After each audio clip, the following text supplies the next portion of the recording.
This is the part that everybody dreads. It looks complicated, but it's really not. It is, however, different than any other sleeve you will sew. To begin, our sleeves will be sewn in two sections. We will begin by attaching a small portion of the undersleeve from the inside in a traditional manner, as this is where the maximum stress occurs during wear. The remainder of the sleeve will be hand sewn from the outside.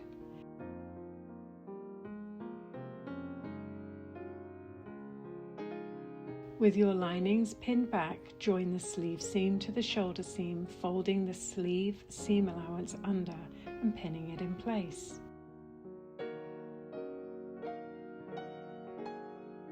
This is our first sleeve fit to check placement, hang, and to create match points for sewing.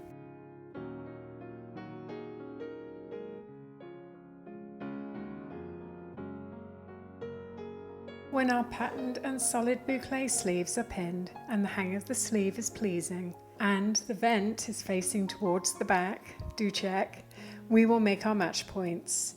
These are designed for our 2 stages of sewing. Using pins, make a notch point on both the sleeve and the bodice, both front and back. Base thread your notches. The undersleeve is sewn by machine. Match notches, pin well, and using the same stitch length as your quilting, permanently sew the lower section in place.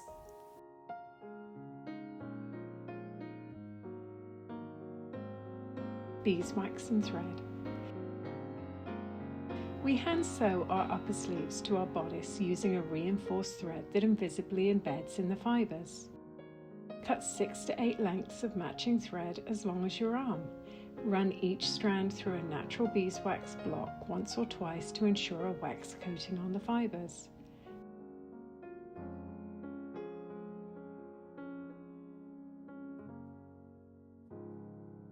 Sandwich the threads between paper, cotton or organza and press with a hot iron for a few seconds to melt the wax into the strands.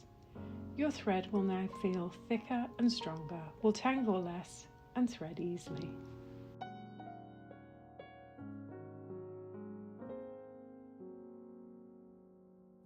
Sewing the sleeve.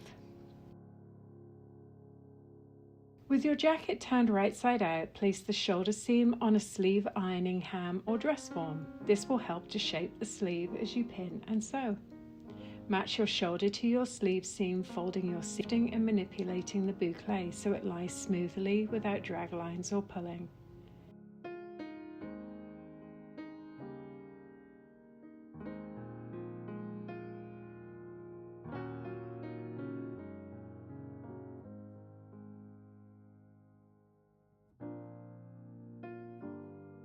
To sew your sleeve on permanently, double your beeswax thread and add a small knot.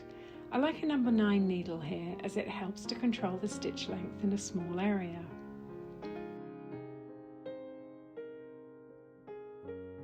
Work your way around the sleeve from front to back using small evenly spaced stitches to invisibly embed the thread in the boucle.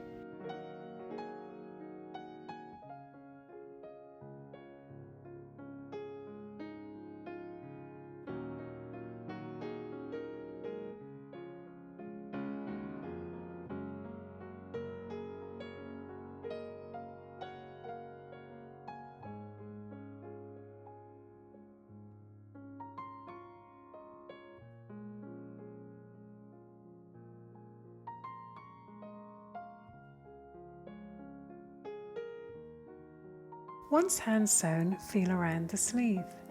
If there are areas of excess fabric, stay tape or underlining, now is the time to remove this. Flip the jacket to the wrong side and trim. Leave 1 inch of seam allowance where hand sewn and a 1/2 inch of seam allowance on the undersleeve where machine sewn. Sleeve heads. Shoulder pads and sleeve heads are matters of personal preference. I will include both in this jacket as an example. When seen from the inside, they appear excessive, but from the outside, they create a subtle, shoulder-defined and structured look. A basic sleeve head in a French jacket is created by flipping the seam allowance of both the bodice and sleeve into the upper sleeve. Without one, the sleeve can collapse onto the upper arm and hang without shape or structure. We often add a second separate sleeve head to a light to mid-weight boucle to create the traditional tailored roll for which French jackets are known. If your boucle is thick or lofty, this step may be optional as your seam allowance may be sufficient. And while there are many options for sleeve heads, including bias cut canvas and wool strips, I often use batting because it's simple to find, provides loft and structure, and is easy to manipulate. Here I am using 3 layers of quilt batting and cutting each strip approximately 6 to 7 inches long, 2 inches wide and ½ inch deep, rounding the corners to soften the edge and adding a pin at the centre. These will seem quite large, but once they're tacked in, I trim areas and remove layers until I have a finish I like. Align your shoulder seam with a pin, pushing the batting into the seam allowance. If your allowance has stayed at about 1 inch, you will have a floating inch of sleeve head. This is your area for further trimming and shaping. Run a quick basting stitch to hold your sleeve heads in place before turning the jacket right side out and trying it on. Push the batting into the sleeve if it feels bulky around the shoulder. Play around until you like the look, before adding 2 quick rows of permanent stitching, one near the seam allowance line and one at the edge of the fabric.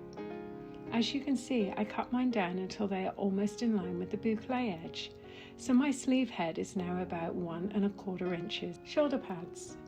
I love a strong shoulder in a soft cardigan jacket. It can make all the difference. We have a natural dip in our upper chest below the shoulder. A shoulder pad can help fill in that area and provide a smooth silhouette. Here the notch on a shoulder pad indicates the front, which is rounder. The back is usually slightly longer. A shoulder pad should be attached upside down. Match the pad center to the shoulder seam and place the edge parallel to your stitch line, with a ½ inch to 5/8 of an inch overlap into the seam allowance. Use beeswax on your thread, keep your stitches slack and small, and sew at the 4 pinned areas.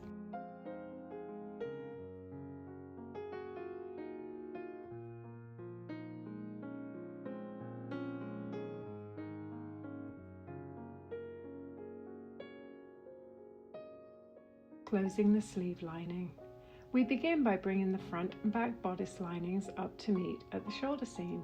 Your sleeve should remain tucked into the bodice at this stage. Your front lining will fold over your back lining at the shoulder seam. Pin well before stitching in place. To clean up the edge, slowly cut to remove the overhanging lining. I suggest taking small sections at a time. It's easy to go too far. Run a permanent large basting stitch around the outside, catching the sleeve head and shoulder pad if added. Take your sleeves and lining out of the bodice and roughly pin the lining in place to get the lay of the land. Trim slowly, leaving a good overlap from the edge to the neck so the lining can be folded over. If the sleeve lining has excess fabric when first pinned, add a gathering stitch along the edge so it can be pulled in to fit the sleeve cap snugly. Gather and ease the sleeve lining over the bodice lining, then pin it firmly in place. This can take some time. It's a lot of fabric in a very awkward area. Don't pull too tightly. As you can see, I leave a small amount of ease at the underarm and back to reduce stress and wear and tear on the sleeve.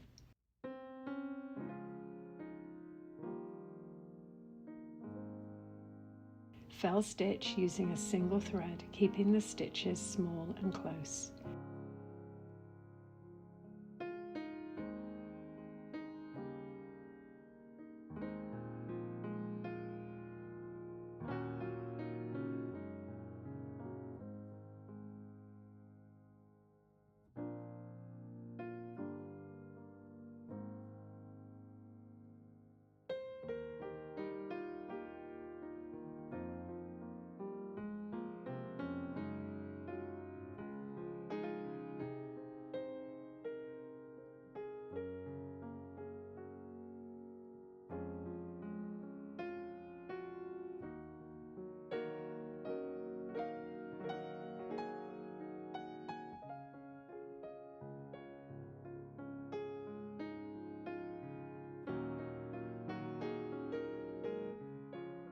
Next up, collar options and closing our bodice linings. Happy sewing!